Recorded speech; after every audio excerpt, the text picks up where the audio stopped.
and now we have circles. Now let's click on this drop down, and we have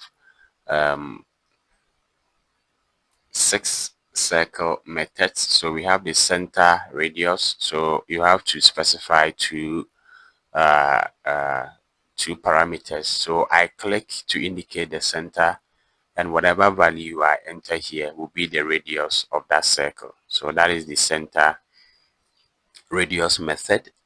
Now there is also the center diameter method. So you click on center diameter, and I want let's say this is the center.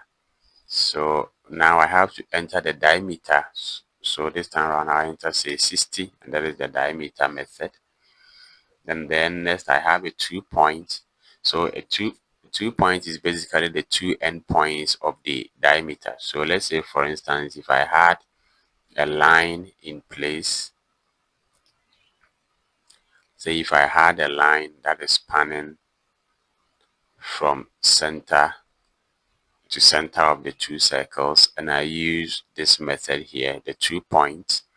So I can draw a circle from, let's say, the end point of this line to the end point of that line, right? So I can do that. Or same method, I can draw from the midpoint of this line to the midpoint to the end point of this line. You see how I'm taking advantage of the snap, of the object snap. You'd also have to take notice of how the object snap is being used. Okay, and then we have the 3 point. So for the 3 point, is akin to you drawing a circumscribed circle, where the circle is circumscribing a triangle. So like I said, the 3-point method is akin to you drawing a circle that is circumscribing a triangle. So I select 3 points. So the first point here, the second point there, and then the third point there, and you see I have a circumscribed kind of a circle.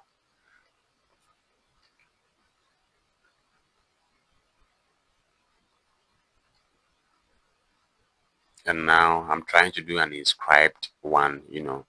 It's not technically inscribed, but the point is the circle has to touch these 3 points, and I used the midpoint of the line, the midpoint of this line, and the midpoint of that line as well. So if I had, let's say, an equilateral triangle, then perhaps I could get an inscribed 3-point circle. Then we have tan radius.